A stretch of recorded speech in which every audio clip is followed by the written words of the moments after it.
start your quilt, decide on how big you want your squares. Mine are 6 inches by 6 inches to start. And what you're going to do is you're going to cut your squares. Decide I'm doing 6 across by 7 down, but you can decide what size you want. Lay them out in a pattern that you like. I like to leave it on the pattern that I've decided, and then I start from the row on the left and I sew all of those squares together, and then I do my second row, and once I have 2 rows I combine those 2 rows together. So I build my quilt that way. Also, my fabric is a directional print, so I really had to be mindful that I wasn't putting the little mountains upside down. Now I'm just ironing everything, giving it a nice press. And I'm going to be using some toweling fabric for my batting. I didn't want a real thick batting on this, and I had some left over for when I was making kitchen towels. I bought it in Walmart. It's not very expensive at all, and it's really lovely fabric. So I'm going to be using that for my batting, and then for the backing I have some white with a slight print in it, and that's going to be my backing, which we are going to be doing a self-binding baby quilt. So that is going to show for my binding on the front. So you want to choose that however you want to match your fabrics. So now I've just laid my quilt top, my nice little patchwork quilt top, on top of my what I'm using for the batting, and I'm just going to go and trim this off to be the exact same size. So my towel batting is going to be the same size as the top of my quilt, and I want to make sure that I'm not cutting into my quilt when I do this. I want to change the size of my blocks. I'm sure they're not perfect, but I worked really hard at getting them close to perfect as I can. So I'm just going to trim that all the way around so that you have your 2 layers the same size. Now the backing is going to be different. That has to be made a little bit bigger, and I'll show you that. What I'm doing now is just measuring across to try to square up my quilt as best as I can. And the closest measurements, now I'm going all the way down, and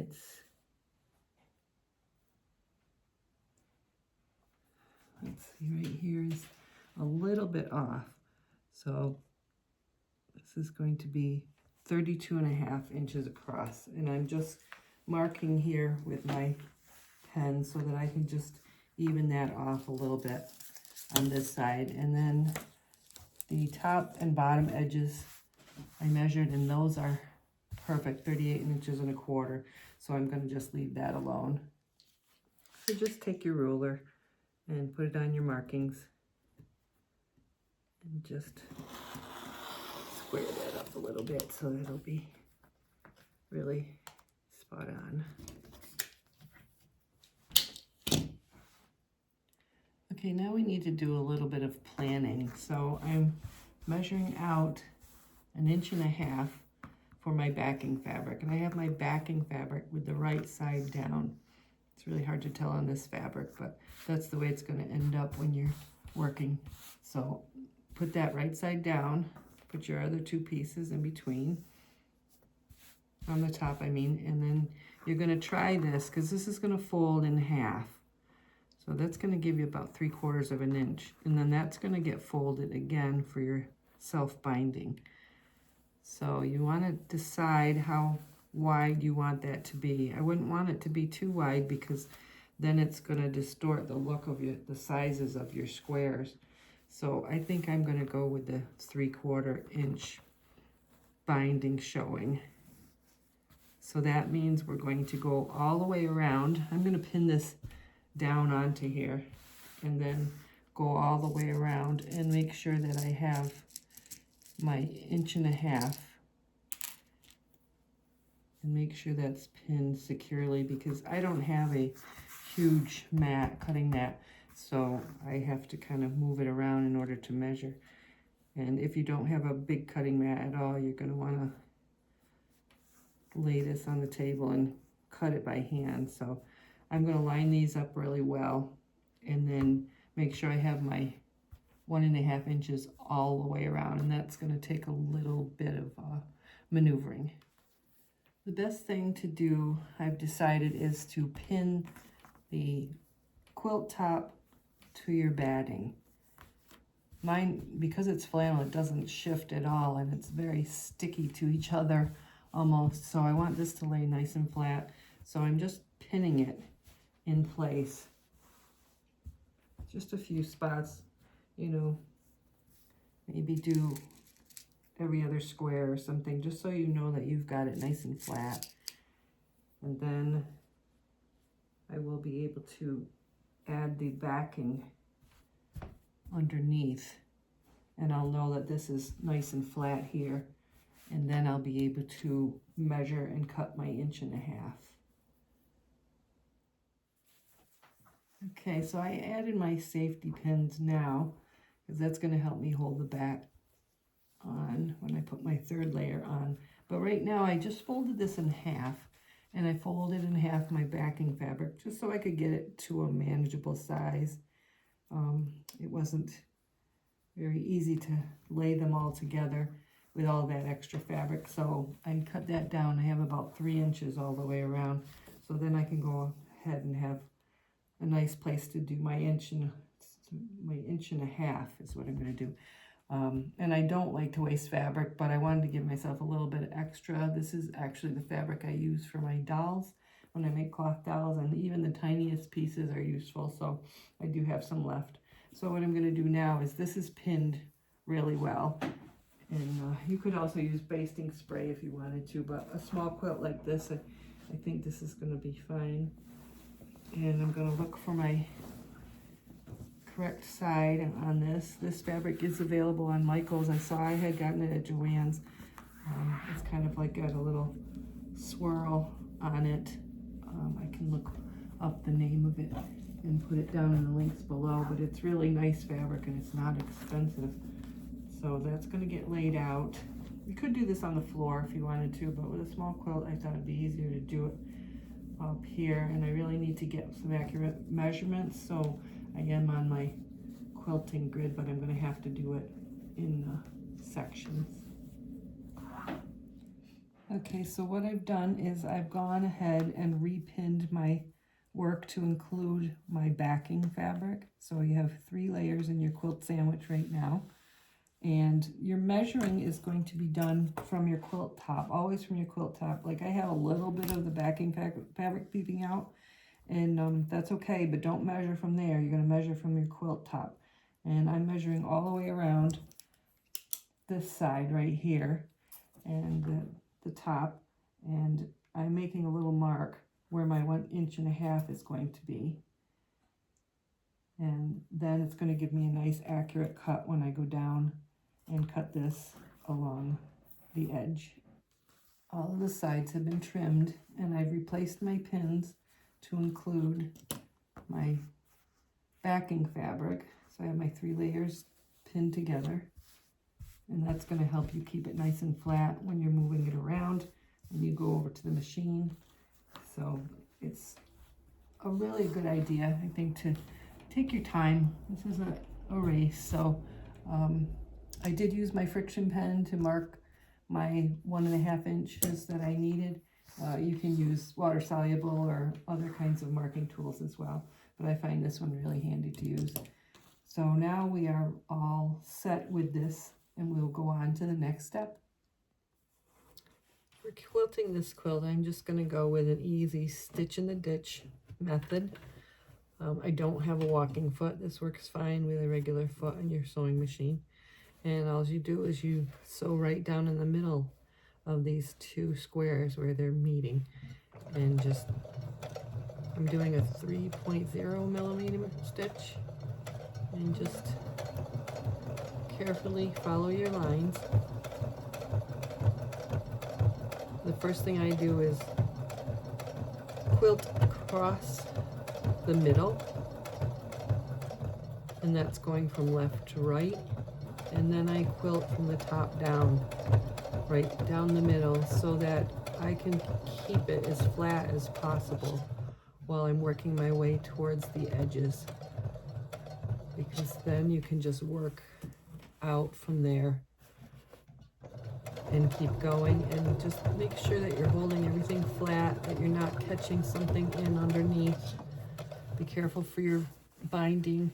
You're going to start off with that laying on your edge, and be careful you don't get that caught in your stitching. And then just keep going until you've finished all of your rows. I'm keeping my pins in for now. I just pull out the ones that happen to be in my way, and the rest I'm going to leave. And I'll take those pins out after I'm done the entire quilt. I'm just using white thread in my bobbin. The back of mine happens to be white, so I would suggest that you might want to, in the beginning, you might want to have your bobbin thread matching the color of your backing fabric so that your stitches don't show. Just in case they're not like perfectly neat, then you really won't see it that well. But this is the best color for me for the front, because it is, the majority of it is white, and you really don't see the stitches when you do stitch in the ditch that much. So it is good though to have it matching one or the other of the colors, I think, in order not to have it stand out a lot in the beginning anyways, when you're first learning. As I go along, I'm trimming my threads, and then I'm flipping over to the back just to make sure that I don't have anything caught in and nothing is bunching up. And then I can kind of make a decision on where I want to go next with my stitching, so that I'm continually going from the center of it to the outer edge. And I am doing it from the top of the quilt to the bottom of the quilt, and it is staying nice and neat. And then when you, as you move in or out, depending on where you are, just take your fabric and roll it up. I don't have a really big machine, so I have to roll mine up in order to fit it underneath, but it works pretty well. You just have to be kind of cognizant of the fact that it might start to drag a little bit, because this is kind of heavy, so you might want to make sure that you've always got your quilt even as you go across. Okay, I've ironed this. Everything is nice and flat, and I'm going to take my top piece here, my 1.5 inch backing piece, and I'm going to fold that in half and give that a press. And then all you're going to do is take that and fold it over again. And I have my seam measurer, so I can check. I want this to be 3/4 of an inch. And you're going to do that all the way around, except for the very corner spots. Then I'm going to take this side right here, grab this corner, and match that right to the top of my quilt, and press that. This corner should form a triangle. Just fold that over. Here's your 3 sides. And the next thing you're going to do is return to finishing this seam at the top. You're going to press that.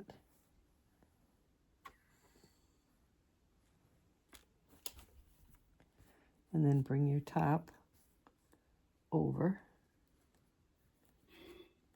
And you have a nice mitered corner.